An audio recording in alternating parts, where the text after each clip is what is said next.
Welcome back to the Strother Communications Group Thunderdome for another Bull with Andy Carlson, Minnesota's 87 Best Daily Podcast, a show about everything and absolutely nothing. Zero.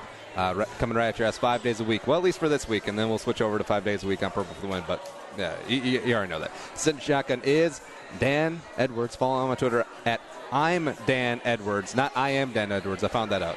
Yep, it's the letter I, the letter M, Dan Edwards. It's so confusing. It's so stupid. I don't even know. And here's the reason why I did that. It's because I used to be at real Dan Edwards and be like, really? There's a fake Dan Edwards? Aren't you the fake Dan Edwards? It's like, really? Okay, fine. So I got a lot of grief for that. So I was like, all right, I'll change it. And then I realized I changed it to this more stupid name that nobody knows when you say I'm. Oh, is it I am? I'm? What's that mean? Will I Am? Mm-hmm. Will I Am Dan Edwards? Yep, exactly. Have you ever thought about taking a stage name? Edwards is actually a stage name.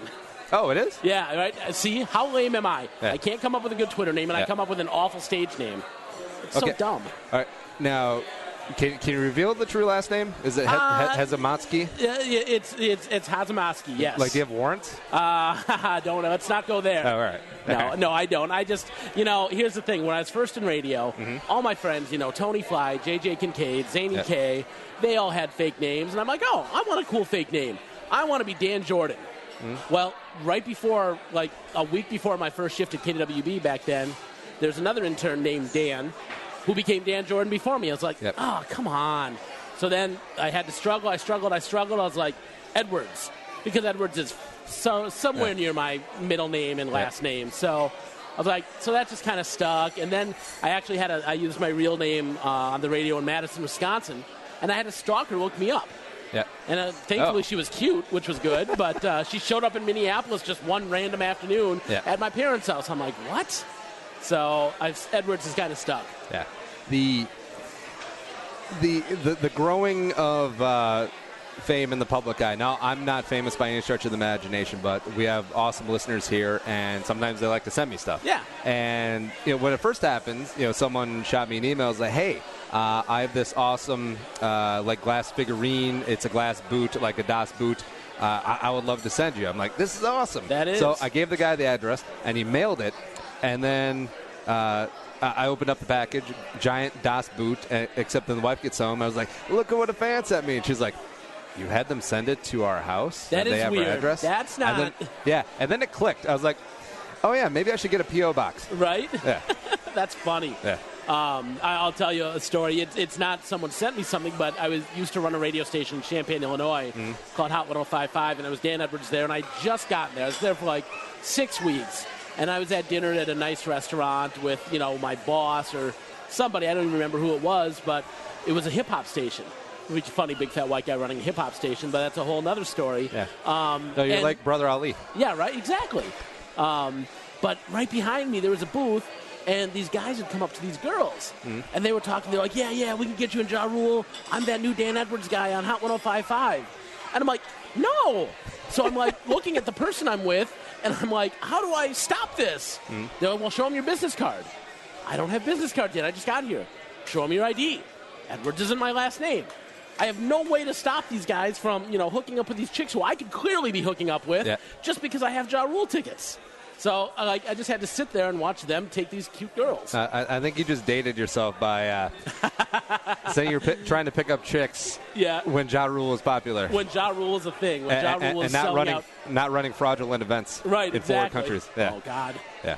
But I feel like when you're picking a stage name, you want a wide berth of non-serial killer child rapists.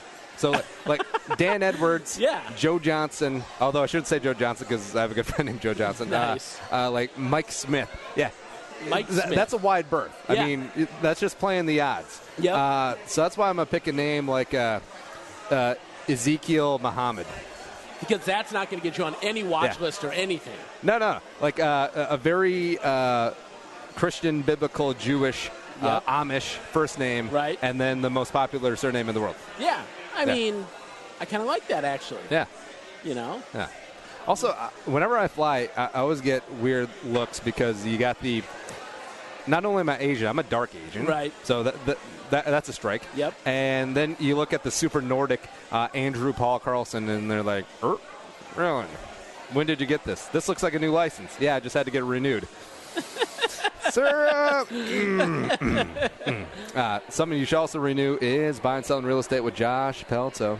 He helps present the show. He's going to be on Purple for the Win weekly spot. He's very knowledgeable. He's done radio, Remax preferred. And even though it's pouring right here in Minnesota, as we're sitting here at Blue Door, you want to get into a new house. Like, prices are skyrocketing, but Josh will help you get the best price, whether you're buying or if you're selling. He'll get you top dollar. That's what he does. He returns your phone calls, unlike most realtors. Had that experience, been there. Give him a call, 763-213-4617, joshpelto.com. Let me just say, though, as a radio and television professional for more than 20 years, not to date myself anymore, you incorporated that live read impeccably. Oh, thank you. I didn't even know you were doing live reads. That's awesome. Oh, it's something that I sort of pride myself on because I listen to a lot of Corolla, a lot of Rogan doesn't really tie us in. He bunches them all at the beginning, which there's pros and cons to that, but whatever. But like the canned radio ads where you hear the same one 20 times in a row, or even podcast ones like build a website with Squarespace. No one wants to build a website with Squarespace. Get out of here. Right. Who's building websites anymore? Yeah. So you have Facebook, and that's all you need. Yeah. So my sponsors, I only do live reads and sort of off the cuff. And that's cool. Yeah. That's awesome. I like that.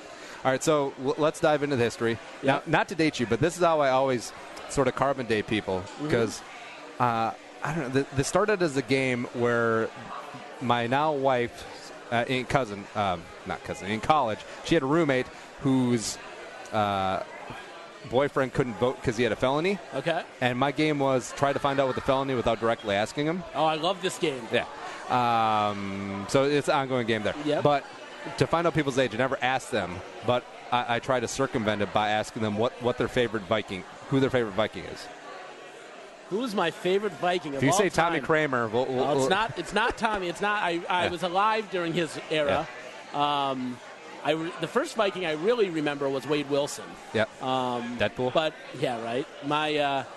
Probably my favorite has to be Randy Moss or Ryan Hogue. Oh yeah, Ryan. We were talking about Ryan Hogue off air, the Gustavus alum. He's one of my best friends. We went to high school together, but so I have to throw him in there. But Randy Moss, I mean, it's right when I was youngish at least, and I mean, is there a better answer than Randy Moss? No, there really isn't, because to date myself, like he came up in '98 when I was 13. Like he was the first player that you were 13 in '98. Yeah. Oh my God, I'm so old. No, what are you talking about? I'm the one who's old. I'm the one who just turned 32. The Randy Moss is the first guy that I saw in college. I'm like, I want him on my team. Yep. And just seeing what he did his last year at Marshall, and then having him fall in the first round. I mean, that was a great 2 years. Yeah, it really was. And I'm quite a bit older than you, and wow. I don't get to say that often, which is nice. But just knowing, the problems he had, I didn't think there was any way he was falling to the Vikings. Yeah. And I remember just hearing that, and I remember I was in my dad's living room, and he's like, oh, this Randy Moss guy smokes weed. And I'm like, who cares? Yeah, I do, too. They all do. I mean, not that I do, but, they all do. Everybody does. This is awesome. He's going to be one of the best Vikings of all time. And my dad's like, no, they should have drafted some lineman from LSU. They got Chris Carter and Jake Reed. Why do they need a third wide receiver? Exactly. Who runs three wide anymore? Right. My favorite thing about that when the Vikings took Moss at 21 is that the Lions and the Packers were directly ahead of them in the picks. And I think the Packers were first. They took Vonnie Holliday, and the Lions took Terry Fair, who actually was pretty decent. They both turned out fairly decent. Yeah. I mean, but nothing, compared to what Randy Moss was and what Randy Moss should have been his whole career in purple. But it could have been Moss and Barry Sanders or Moss and Favre. Right. I'm like, think about that. That was so terrible in the NFC Central. I never thought about it like that. Yeah. Wow. Yeah. Barry Sanders never retires if that happens. Yeah, probably not. Yeah, I mean, because they're competing every year. I mean, who was their quarterback back then? Was that Scott Mitchell or Eric Kramer-ish in that era? They could have fired the ball. They could have gotten the ball to Moss. I mean, they were serviceable enough. Yeah. But speaking of serviceable, so your career. Yes. I've been all around the block. Faint praise. You've had a very varied career, so why don't we start from the beginning? Like, where'd you grow up? Where'd you go to school? How'd you get your start? I grew up here in South Minneapolis, Washburn Miller alum of, somewhere in the mid-'90s. And Went to Brown College after that for radio and TV broadcasting. Is Brown still around? No, they closed it a couple years ago. I thought I heard that, yeah. Let me tell you about Brown College. What a scam that was. I met some wonderful people. And my insurance agent, who's a good friend, was a college. And there you go. I mean, a guy who went to radio and TV broadcasting, now selling insurance. I mean, there's like 3 people from my graduating class who ever did anything in radio or television. So, but, it was, I learned more at an internship I got like a month into Brown at KWB. I was interning overnights there for JJ Kincaid, and, having to go there from 1 a.m. to 6 a.m. was awful. Yeah. I actually paid there to park at Butler Square, and but I learned more there in a week than I did ever at Brown College. So, R.I.P. or rest in hell, Brown College. But, Was the original, like, ITT Tech? Was it? Where it's like the model-wise, it's like it's a for-profit school. Yep. And then in the ads, they boast about 98% placement rate, but it's complete bull crap. Yep, it really is. Yeah. So from there I interned at KWB for a couple years, and I went to do my first on-air radio jobs in Madison and Mankato. I was based in Minneapolis, would drive to Mankato during the week, would drive to Madison on the weekends, and I mean, it was just awful. But, that's what you had to do in radio is, to cut your teeth. You're never going to start in a major market at that point because there was so much interest and passion in radio at that point, and there were still so many jobs that, people wanted to be on the radio, and it was very cool. So from there, I went to Champaign, Illinois to run a hip-hop station, Champaign's first hip-hop station. Spent a few years there. Then went up to... Who was the big man on campus at Illinois around that time? That was my boy, D. Brown. Yeah. And Darren Williams. And a guy who I had some legendary parties with, Nick Smith, if you remember him, the big 7'2" white dude. Played center. He wasn't very good, but he was a starter. Yeah. But D. Brown and Darren Williams were the big guys on campus, and we had a lot of fun there. And that's good first like radio management experience. It was a lot of fun, and cut my teeth on some stuff. And then I went to the tropical wasteland of Bismarck, North Dakota. Ooh. And that was just pure hell. Yeah. I would never recommend anybody going to Bismarck, North Dakota for any reason whatsoever, unless you're an oil guy. From there, and then I went to Star 104 in Erie, Pennsylvania. And after that, I came back home to B96. That's the thing about radio, where you really have to have the fire in your belly. And I guess back then it was really easier because like DJs were literally rock stars. Yeah. Back before the internet really took hold. But yeah, low pay, very nomadic lifestyle. It's almost akin to like sports journalism back in the day before the internet took over as well. In Champaign, I made $21,000 a year. Wow. In 2001. I made $21,000 a year. Wow. And it was ridiculous. And I loved it. And, it sucked. But, I was, the whole reason why I got into radio over like accounting or something smart was chicks, to hook up with chicks. Yeah. And mission accomplished. That's the only reason. I mean, I'm a big, dumb white dude who can't get chicks unless he's on the radio. So it worked. And so that was the initial passion. Was it talk? Was it DJ? I was a DJ, but it was more about management. Yeah. I loved deciding the music on the station and scheduling it and, and trying to, make just magical quarter hours of radio, and picking who the talent was and mentoring and coaching. And because, I had some brilliant people take care of me early in my career. JJ Kincaid, who I've mentioned, Tony Fly, Scotty Davis, just some of the best in the business, took care of me. And that's what I really found what I want to do is I wanted to take care of young talent. And I still do to this day. I mentor a few people, and, it's a tough industry to be in right now. But, yeah, I mean, that was everything to me. It was my first love, and I still love radio. I just wish Ryan Seacrest wouldn't take 1,000 different jobs.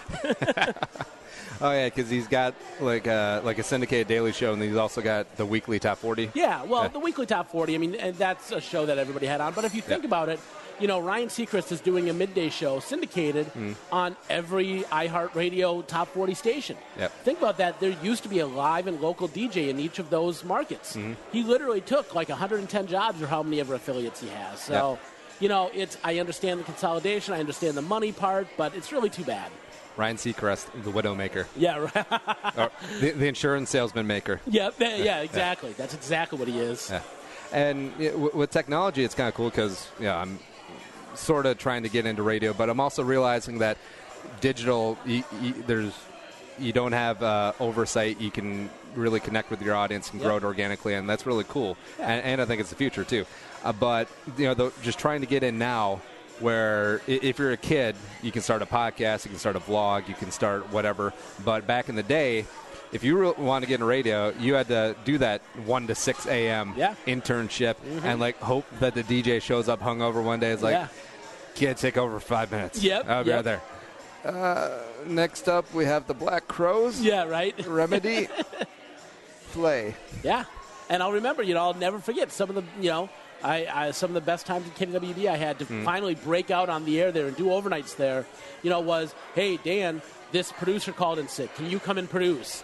Hey, Dan, this producer just quit with no notice on the Dave Ryan show. Can you be the assistant producer for a while? Yeah. Hey, we just lost our overnight guy. Can you do it for $25 an hour? Absolutely. I would love to. And that's how you broke in. And, there's nowhere to cut your teeth anymore in radio. And, you don't move anymore. I mean, I remember all of my friends. I mean, JJ Kincaid, Tony Fly, they all moved around so much. So that's why I was like, well, I love Minneapolis. I'm a Minnesotan. I have so many friends here, but I have to go to hellholes like Champaign, Illinois, or Bismarck so that I can make it to that major market or make it back home. And it worked, thankfully. And the segment is brought to you by the Bismarck Chamber of Commerce. Come and see the world's largest stack of corn. Yeah, right. Although I will say they do have about an hour west, Medora. Medora, it's I don't know what you would call it, but it's got the most beautiful golf course I've ever golfed at. So if for some god-awful reason you're ever in Bismarck, go to Medora. There you go. Now, you moved from radio to TV. I did. How was that transition? It was good. I always kind of knew once I saw the writing on the wall for radio and consolidation that it was going to happen. And I was like, well, I'll go into TV news and, I'll do that for a few years and hopefully, maybe I become Dan Rather. And thank God Bill Dahlman, formerly of Fox 9, took me under his wing and said, come write news and I've got some other stuff for you. And I was like, all right, you know what? The radio sucks. I was working for the Twins at the time as their music director. And I was like, you know what? This is probably where I should go in my career. There's a lot more jobs. There's a lot more stability. There's always going to be news. So, all right, I'll go do that. Ryan Seacrest equivalent can't come over and do the local news. Yeah, exactly. So, I went and I wrote news overnight. I wrote for the Fox 9 Morning News, which was a fantastic experience. So many great people on that show. And, Bill really took me under his wing, and I did that for like a year. And Bill pulled me in his office. He said, Dan, how do you feel about starting an entertainment show? I was like, well, I don't know. He's like, and I want Tony Fly to do it. I was like, I get to work with Tony again? We just spent 7 years at B96 and every iteration of 96.3, every failure of a format that we had there. And I was like, yeah, let's do it. And that's how On the Fly was born. I vaguely remember On the Fly where... Same as me and same as everybody else. Yeah. I'm pretty sure it branched out, too, because I remember watching it on the Rochester Fox affiliate. Oh, really? Yeah. Interesting. I vaguely remember it. Okay. I'll take that. I don't even remember that, but cool. Yeah. Well, there you go. Yeah. Now, you also moved on to KARE 11, too. Yeah. After On the Fly, I went to KARE 11 to be the executive sports producer and worked with my dear friend Eric Perkins. And that was a great, great time. I mean, they wanted me to come in and really kind of revamp the way we do sports. And, at that time, ESPN, you saw shifting from being a highlight show and being all about highlights to, let's shout at each other and just give stupid hot takes. Yeah. And, I didn't ever want to go that far, but we had to be more than highlights. And, Eric and I were able to work together and do some just brilliant stuff. And the times that I'll never take back there. That KARE 11 was just the gold standard of TV. Now, you have a lot of varied interests, and I think that's really neat because I identify with that as well. Yeah. And, you always have your eye on the next project. Yep, absolutely. But now, after the news, it was step into what? So funny, it was kind of weird how this all happened. So I started a company called Airviews with three other friends, and it was. I'll give you the whole thing. So one of my good friends at the time was a guy named Jeff Timmons from the band 98 Degrees.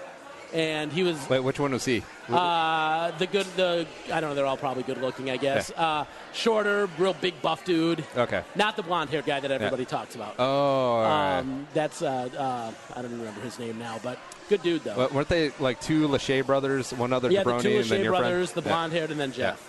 Yeah. He, at the time, was, and he actually just restarted this, shipping around America this male stripper group called Men of the Strip. And he was in Rochester, and he's like, dude, come down, introduce us. Or at wherever that Treasure Island Casino is, Red Wing, yeah. Yep. And he was like, come introduce us, let's go drink and have fun. Cool. And so we did that. I introduced him. We were hanging out in his green room, just, taking bottles of Fireball to the face. And he said, Dan, I want to get NSYNC back together for a night.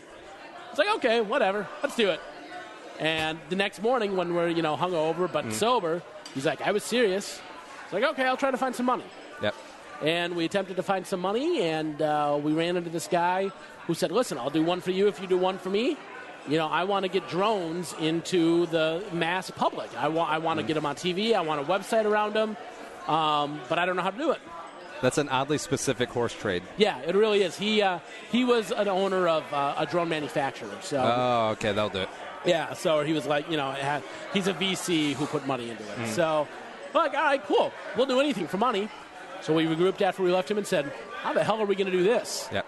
And we came up with Droned, which is the TV show that I had on the Science Channel, that hopefully will have season 2 here coming up in 2018. Well, now, does Science Channel actually do science stuff, or did it go the route of the Learning Channel and Honey Boo Boo?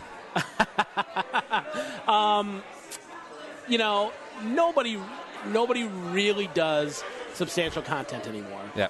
We were the Pawn Stars for drones, and it was very successful, and it was very cool, and people liked it. But to think about the Science Channel, how many people are watching that stuff? And we all want to have the next Pawn Stars. Pawn Stars, the dumbest show in America, literally.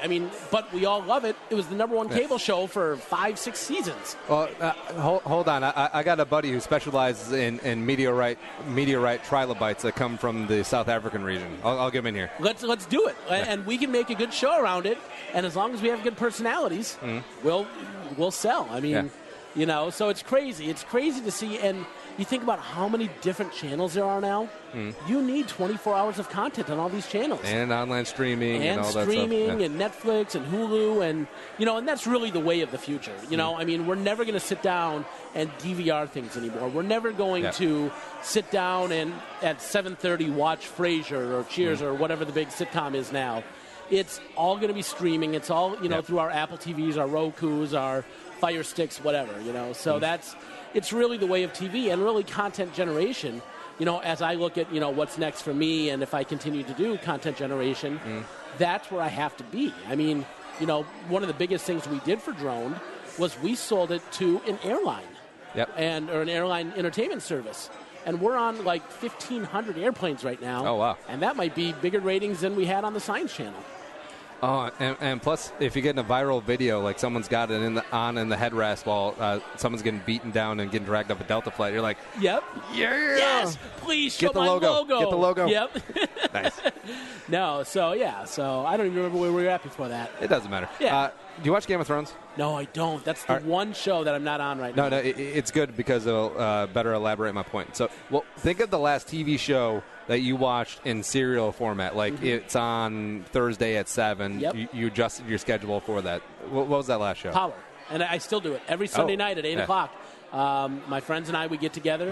And, that's an appointment show for us. And I love that show, but I was just talking to someone this weekend. That's the only show in the past few years that I've done that. Because, and I'm a TV guy, I'm a radio guy, I'm a media nerd. I love this stuff, and I love to, I won't pirate a movie because I want to give them my $15 because they're artists and they deserve to make money. Yeah. I'm that dude. And, there's no shows that I just have to sit and watch, except for Power. And Yeah, I feel like cereal consumption is going out the window because the last one I did was Breaking Bad. Yep. And I think that ended in 2013 yeah. or something like that. And, yeah, just the way of – because there's so much content out there. It's almost overwhelming. Yeah. And when you get into something, you want to be able to binge watch it. Yep. Like if you're sick on a Saturday or whatnot, just go through an entire season in a day. The way Power ended on Sunday left me wanting more so much. It made me so mad. I was like, why the hell can't I find the spoiler for next episode? Or why can't I just have the whole season? Yeah. Netflix has really ruined the way we watch TV. Yeah. Speaking of TV, so poker on TV. Yes, absolutely. Yeah. Now, you're a big poker guy. I am very much so. I was as well, personally and professionally, affected by the boom. Yep. Now, thoughts on this year's World Series main event? No November 9, streaming on ESPN on ESPN2. Good or bad? I loved it. I was a big fan of the November 9. I thought, listen, if you can give these guys time to get sponsor deals and really build the hype and the pomp and circumstance around it, I thought that was a really good thing for poker. Yeah. And then I saw the way that Poker Central and Poker Go and ESPN partnered this year to, handle it. Man, getting to see the main event from day one, getting to see some of the side events from the beginning, it was just so good for poker. And the final table was just so fantastic. They played, they had fun. John Hesp is the hero we all need in this game. Yeah. And it's, I think Phil Helmy, or maybe Dan in the ground who brought it up, but what the November 9 did is it got people overcoached. So you got very boring play. These guys played so loose and so fun until you got to heads up when, I don't know what that kid was doing, Daniel Out was doing. Yep. I mean, he played terrible, but yeah, I mean, I think it's great for the sport. Well, it's not a sport, but great for the game. And I'll tell you what else is great for the game is a guy like Kevin Hart showing up at these big events. I mean, he is that's what poker needs to grow and have another boom. Yeah, I like before Kevin Hart. Poker celebrities, Kevin Pollak and Brad Garrett. Yeah, right. Woo. Did you ever watch Celebrity Poker Showdown in the early 2000s? A little bit until I realized that this is a waste of time. That there were no celebrities? Yeah. Ben Affleck and Matt Damon just because they did rounders? Yeah. Yeah. That's... Yeah, poker back in the day, that definitely killed a lot of my time and a lot of friends' time, because there's nothing like just watching old reruns of the World Series of Poker, like circa 2005 when they showed not all, but a bulk of the prelims, and that really got people into the game. And I think it did die off a little bit. I mean, Black Friday didn't help. Why Poker TV died is because of Black Friday, because, what a model that a lot of people don't realize is Poker After Dark and Poker Stars The Big Game, those were paid programming shows. Full Tilt and Poker Stars paid for those shows to be on. So the second that bill stops, why are we doing that? Yeah. The early seasons of high stakes poker weren't, but the later seasons, once online poker realized that they needed to push in the U.S., was all paid programming.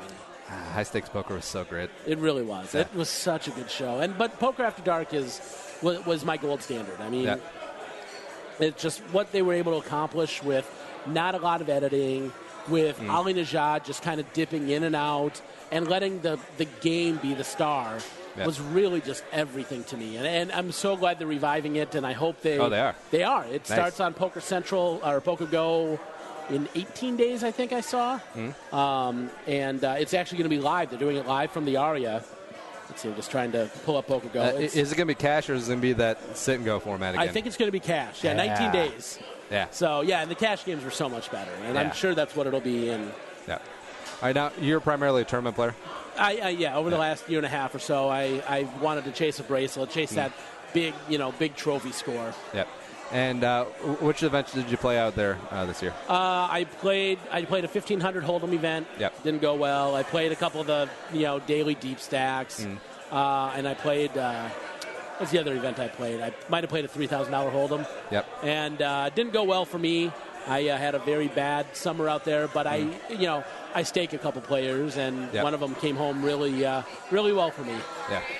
It's always good to have a little sweat. Yep, absolutely. Yep. And it's so important because even if you run bad, and the variance in tournament poker, you can never be a good tournament pro with the variance. but at least you can have that sweat and you can still make a little bit of money, to keep yourself afloat. Yep. Now, do you think that poker participation fandom has hit maximum capacity, or do you think there's room for a secondary boom? Listen, we had 7,221 people this year for the main event, the third largest ever, the largest since 2010, since Black Friday. We're on the way back up, and that's a beautiful thing. And I think as more states pass online gaming, I think we'll see it again. I mean, the millennials haven't been exposed to poker, and I think once they do, millennials seem to be, very addictive to whatever they're going to be so snobby, though. It's like, sure.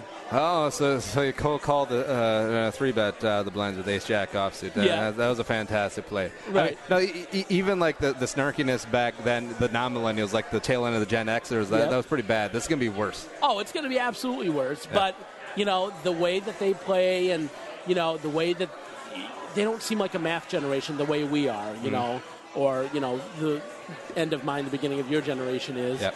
And I think that'll be good for us older folks. And I think they'll change the game of poker the same way, from Doyle Brunson and Stu Unger did to Phil Ivey to Daniel Negreanu and now to Fedor Holes and Brian Rast and those guys. Yep. I just think it's going to be another generation. And, instead of talking about blockers and 2.5Xs, they're going to come up with another way of the game that is going to just change the way we think. Yep. Also changing the way we think is we got some Blue Door deliciousness delivered right here. I'm excited. So we'll dive into that. Also, something you should dive into is our new sponsor, Strother Communications Group. And, hey, get the message out. You want marketing, they got it. They're helping out the show, helping us grow, and they can help you, too.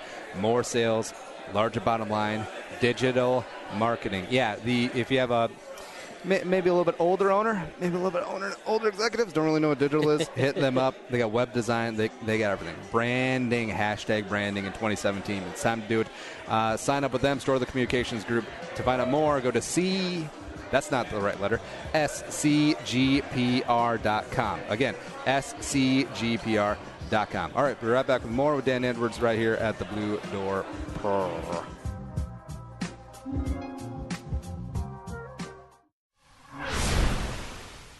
So 2016 sucked for the Vikings and also for a number of other reasons I heard, but it's okay. 2017 is upon us. Vikings fans, let's get going. All offseason, Purple for the Win coming right at you through free agency, the draft, and OTAs and training camp. Here we go. Get the show on 1500 ESPN, Podcast One, and the Podcast One app.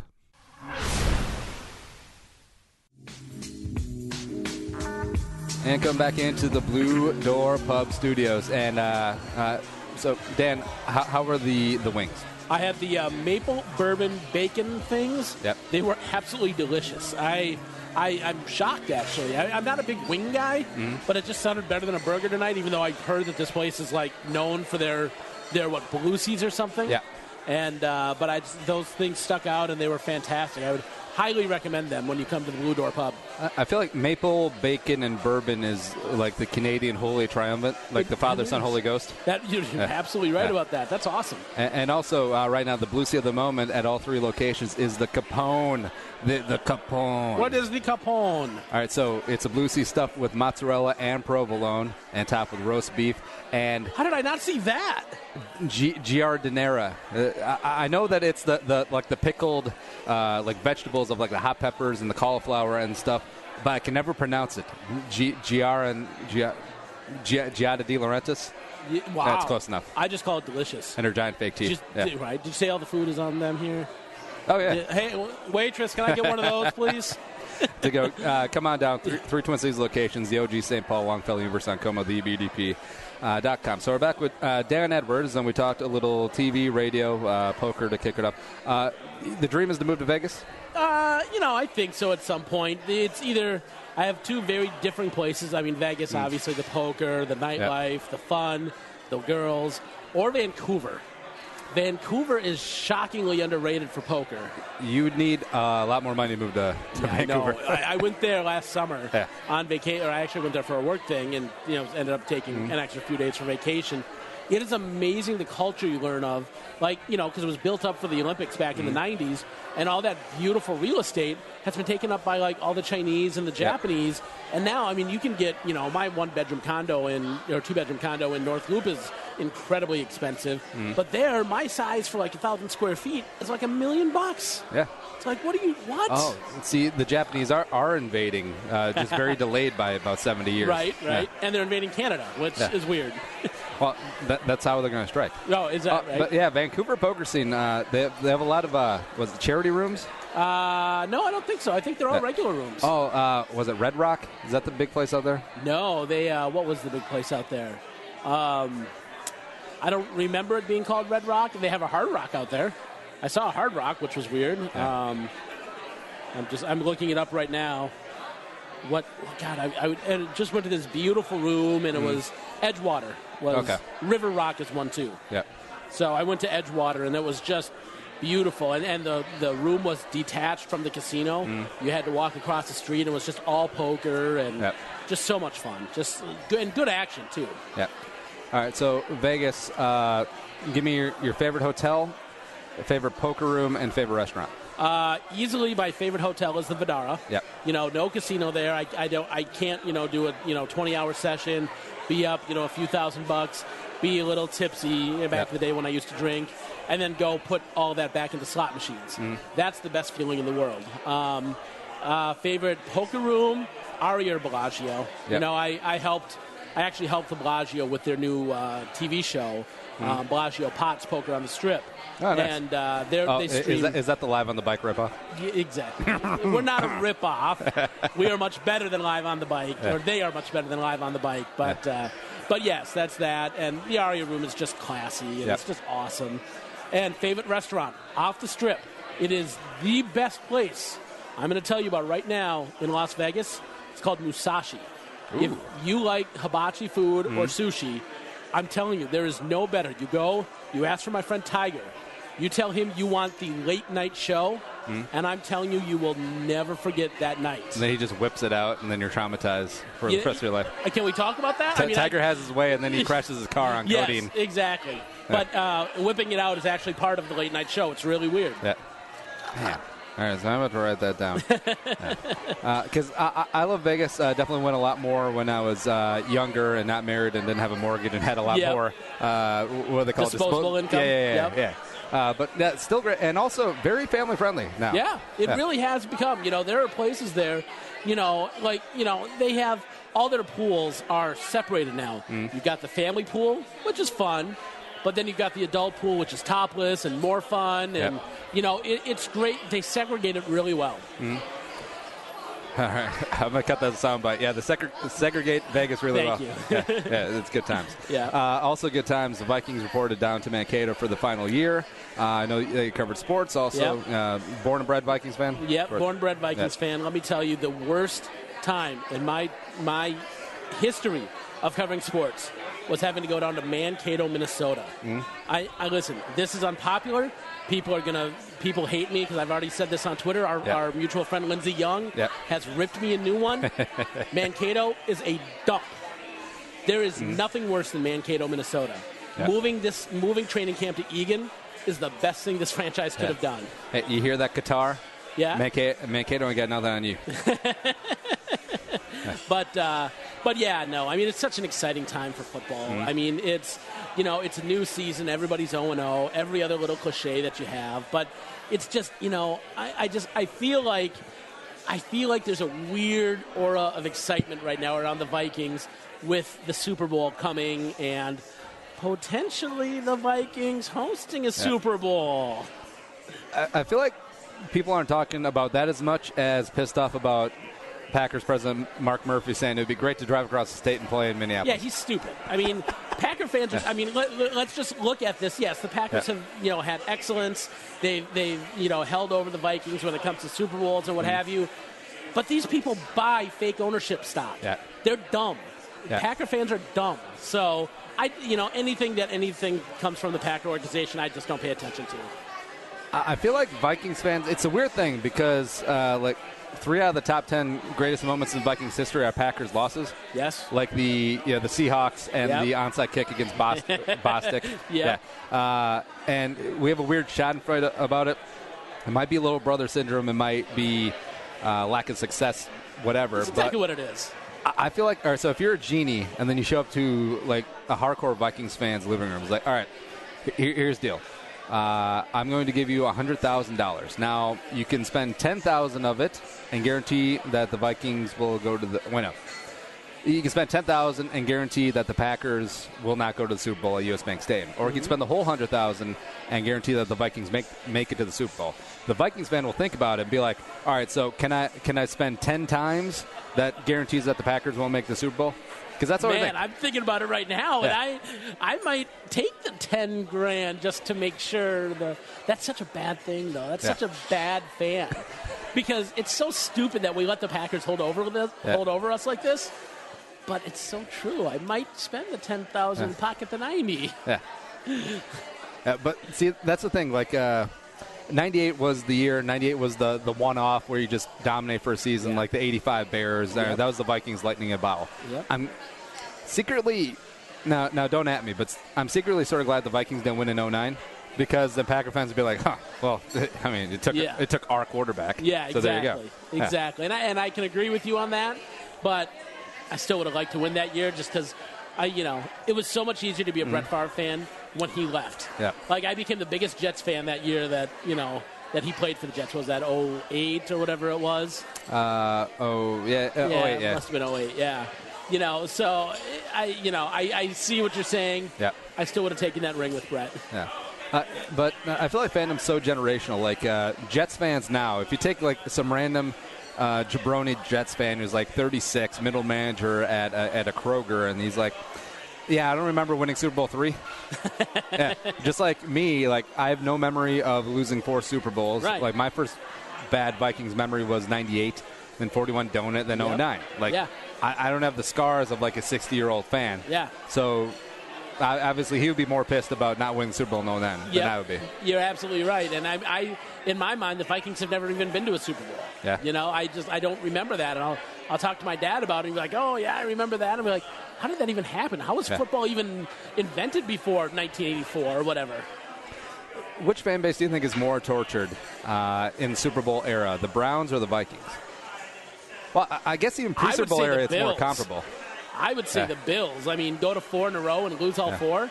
That's awful. But, I would think, that's a good question. Because pre-Super Bowl, like, they both had their heyday. They've won NFL championships for both of them because the Browns were in the NFL for some reason. They had their day and then just nothing. But the Browns, constant misery, like 5 wins max is their average. Or the Vikings, you go up and down, sort of yo-yoing. You have hope just to have the rug pulled out from under you. Yeah, I'd probably say the Browns are probably a little more tortured than us. Because the Bills... And they have to live in Cleveland. Yeah. Which sucks. The mistake by the lake. That's why Kyrie wants to come here. Yeah, right. But the Bills, they have a little Browns in them, too. Like, they've been trash since Jim Kelly retired. Yeah, absolutely. They were dominant, absolutely dominant the 4 years they went to the Super Bowl. Yep. Before then, they had OJ, except I think they only went to the playoffs once. Really? Or maybe not even at all. No, they had to have gone at least once, didn't they? Yeah, I don't really know. I have to Google that. That's fascinating. I guess I never knew that about OJ. Actually, I think they made it once, except I think it was the one and then the playoffs. So, basically, besides the Jim Kelly, Thurman Thomas years, they've been the Cleveland Browns. Wow. Yeah, one year in the Super Bowl, 74, he was in the playoffs. And lost to Pittsburgh. But I feel like Bills fans, they don't even care. Like, they just want to tailgate. Yeah, exactly. Like, they go nuts. They break tables. Yep, exactly. I mean, and look at the winters for them. They get 1 million inches of snow. Yeah. Or none, depending on what part of town you live in. So, I mean, they aren't even really paying attention to the Bills. The lake effect snow there, it's amazing. When I lived in Erie, Erie is right on Lake Erie. Yep. And I'll never forget my first week there. It was March of 2004. I went to bed on a Saturday night. Yep. Thinking, all right, there's no snow on the ground. I'm going to go out. I'm going to go up to Toronto or something for the weekend. Have fun. Woke up Sunday morning. I couldn't find my SUV. It was buried in snow. Yeah. I'm like, what the hell did I just get myself into? And it was just, that snow was absurd. And I hate snow. I can deal with negative 30 below, but you get me around snow and I'm the crabbiest guy alive. Oh, really? Mm-hmm. Oh, yeah, I'm weird. It doesn't snow in Vancouver, does it? I don't think it does. No, they said in the mountains it does. Yeah. It just rains like it's very Seattle-esque in the city. So. What do you think has a better climate, Vancouver or Boulder, Colorado? Wow, I've never been to Boulder. I've only stopped over in Denver once. Yeah. I have to probably think Boulder, doesn't it? I mean, because you get the snow for the snow fanatics, and then it's gone the next day. Yeah. Because I got some friends that live in Colorado, and Boulder's just amazing. Think of like Eden Prairie, except as an entire city. Really? Not just a suburb, just like a full-on city. Oh, that'd be kind of fun. Yeah. And they got the University of Colorado there, and everyone's so nice, mainly because they're high. Yep. And like the place we stopped in for lunch one day, it's like, well, you can pay now, or we can just mail you the bill. I'm like, no. You are very trusting people. That's crazy. Yeah. Wow. Yeah. And like they had an impromptu, like sort of hippy dippy, like music fest and like flea market going on. I'm like, this was not planned. You guys just showed up, didn't you? Yeah. That's awesome. Yeah. And the weather's pretty amazing. Like you said, you get just enough snow, or you get like Christmas card snow. Yep. Then the next day it's 65 and sunny. That's great. Yeah. I'm going to make a trip down there before the end of the year. Yeah. And then you can go to Golden, Colorado, and just look at the brewery. Just that you don't need to partake. You can just look. Yeah. All right. So roundabout way to get back to the Vikings. Thoughts on the rookie class this year? Adrian gone, Dalvin Cook, etc. Yeah, I think Dalvin Cook's probably going to be pretty special. I didn't follow the draft class this year as closely as I had in previous years. Yep. So I'm not exactly. I know there was some criminal activity of why he fell, and some people in his entourage. But it sounds like he's cleaned that up from everybody I've talked to. Yep. And I think he's probably going to be pretty special. I don't know if we're going to get Dalvin fever the same way we got Adrian fever back in. Whatever that was. Yep. And a lot of ladies got Adrian fever around here. Let it go, the doctor. CVS that. Listen, I trust me. I know a few of them. But I think that I don't know if he'll be the impactful one. I don't know how many others will be impact players. What I'm really excited to see is this new offensive line. With Reef and Remmers. And just really, because nothing can be worse than last year, right? Yeah. And how the hell did Matt Khalil get $1 billion after being the worst offensive lineman in the league last year?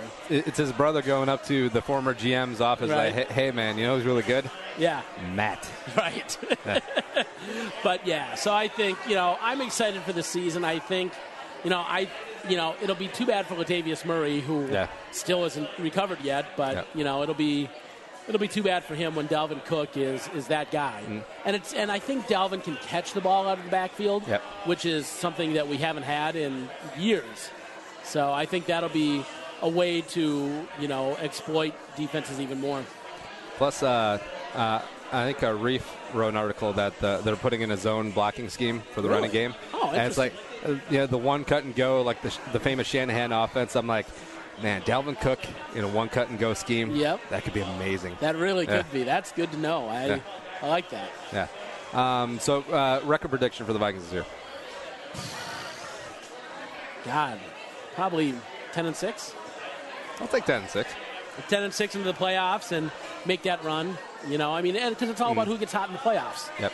And I think the Vikings could do that. I think, all you need is Sam Bradford to be accurate and right on. He doesn't need to be a big play. He just needs to manage the game. Yep. I think the defense is still going to be pretty spectacular. And I think the Vikings make the Super Bowl and lose to the Patriots. Oh. And what if they went 19-0? Because who, the Patriots? USA Today predicted that they'll go 60-0, or like their composite of their experts. I will be honest with you.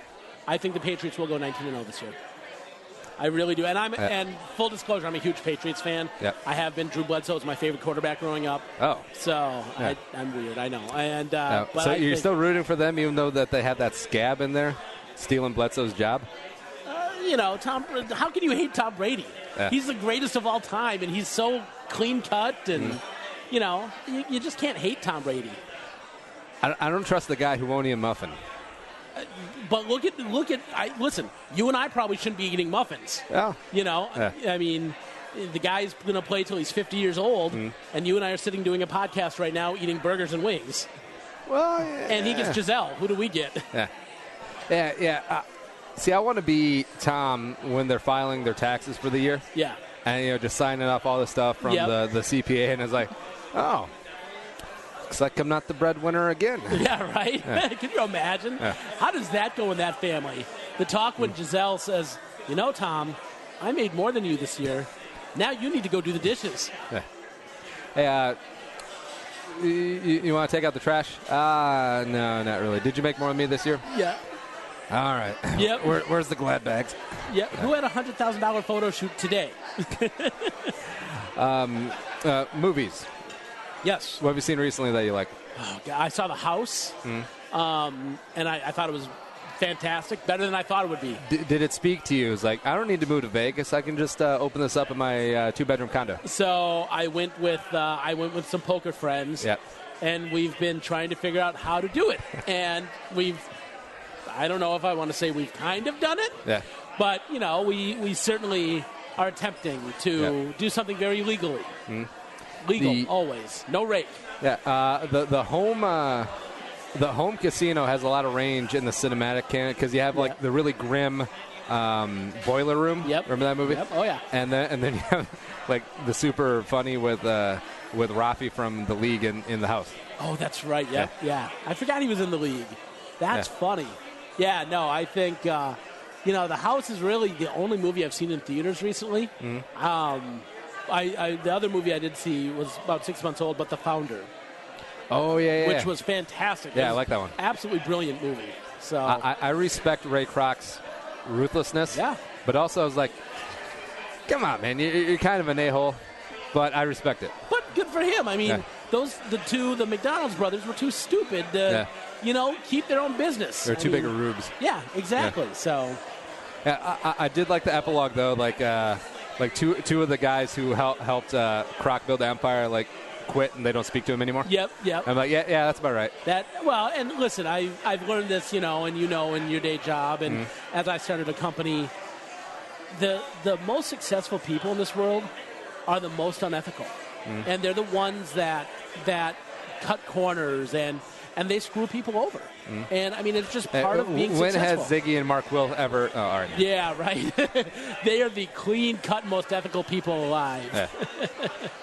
But, because you think about, Ray Kroc, you think about Walt Disney, you think about Steve Jobs, and Bill Gates, too. I mean, there are so many documented cases of these multi-billionaires and billionaires that, have cut corners and screwed people over. And I'm sure Mark Cuban has, too. I mean, look at Donald Trump. I mean, listen, you can have your opinions about him, but he has screwed plenty of people over. So I don't think he's that great of a business person.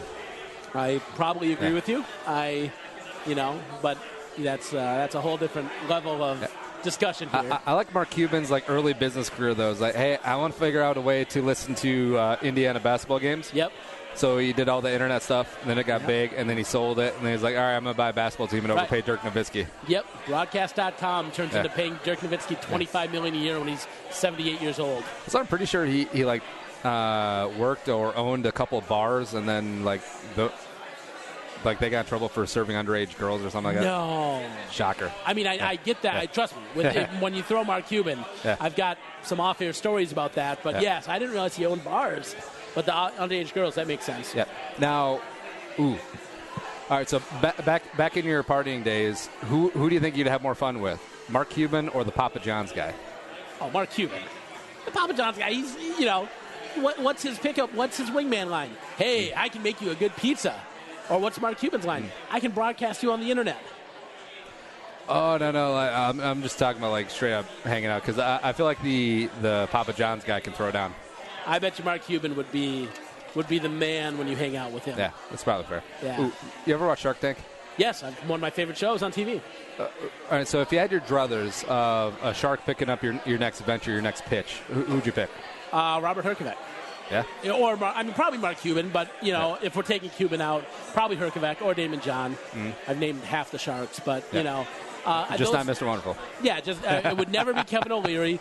Barbara seems too snarky and too, I want to take over. Or he's a genius, but, I'm never going to come up with something that needs to go to QVC. Yeah. I just think Robert is so smart and so passionate about what he does. Damon John is just a hustler. I love that about him. And Mark Cuban's, just one of the best businessmen alive. How's QVC still a thing? I don't know. I've never understood buying things on TV. Yeah. I've never understood that. Because I'm a guy, I don't buy things on the internet. I have to touch. I have to feel. I have to make sure I like it. I've never understood that. Yeah. You're Sex World's only customer. Yes, I am the only person that still goes to Sex World. Yeah. Little known Dan Edwards fact, I've never been to Sex World. At least you pay cash. Yeah. But yeah, the QVC back in the day was the bored housewife during the day or the people with insomnia late at night. And they're like, I do need a toaster with a hot dog slot. Yes. That's phenomenal. Dude, I dated this girl once, and I went to her parents' house for dinner or something that night. And she, I'm over there during the day. I was helping her move or something. I was there during the day for an extended amount of time. And the UPS guy gets there, and they dropped off 19 boxes. I'm like, girl, I don't want to say her name, but girl, what is this? Yeah. She's like, oh, my mom and I were home the other day, and we were watching HSN or QVC or something. Yeah. And there was a lot of cool sales stuff. Yeah. What the hell is wrong with you? You don't have money to be doing this. You're 24 years old. She's like, well, I don't know. It was just bonding time. Man, those people who order stuff off TV, that's smoking high school weed where it's mostly stems and sticks, Right. And then when you get the internet shopping, that's like black tar heroin while taking bath salts. Right. They had to go broke. That is hilarious. Yeah. What a great analogy. Yeah. Oh, speaking of online shopping, Lisa Sleep, our brand new mattress sponsor, and the wife and I have had this mattress for a couple months now, and I'm getting a better night's sleep because Andy's schedule doesn't really leave a lot of time for sleepy, but quality of sleep is where it's at, and I haven't slept better since we got this mattress. And shipped straight to your door. You get 100 nights guaranteed. Decide if it's for you, it's going to be for you. But if for some reason it's not, your body gets snatched or aliens take over, you can send it back, no questions asked. Todd. It breathes, it's firm, and it's really easy to unpackage. It's actually kind of cool. You just cut open the vacuum seal and ooh, it's like when you open up one of those cans of biscuits. Yeah. The Pillsbury ones. Yep, and they pop. I love that. Yeah, sort of like that. And right now, if you go to Leesa.com, LEESA.com, use promo code Andy, $75 off. And they got their summer sale on. That's another $100, so $175 off any size mattress you want. Get it. Leesa.com, LEESA.com. All right, so Dan, what's on the horizon? I know that you joked in jest that you were retired, but what's the next project? I don't know yet. We're working on Droned. I think we're going to get season 2 here in 2018 on a new network, thankfully. I shouldn't say thankfully, but on a new network. Yeah, Eat It Science Channel. Yeah, right. I've got another TV show that's in the works. That, shocker, is a gambling-based TV show. That should be hopefully late 2018. I think we're going to start shooting that in quarter 1 of 2018. And yeah, I don't know. I'm just kind of hanging out, seeing where the world takes me. And, I've been retired for about 8 months now, and it's been great. It's great to control your own schedule. Well, if you're ever in need of a host and you don't care what their face looks like on TV, just call me up. Dude, have you seen my face on TV? They don't get uglier than me. That's fair. We just can't be on at the same time.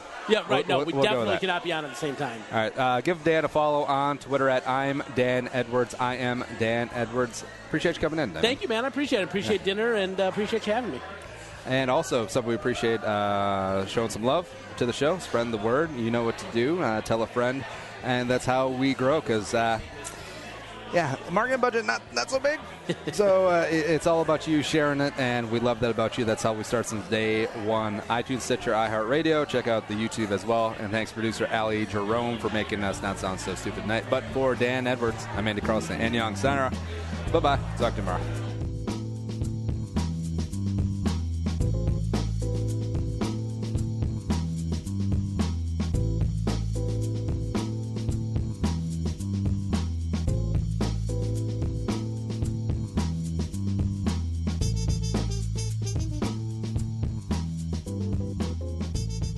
Thanks for listening to Bull with Andy Carlson, Minnesota's 87th best daily podcast.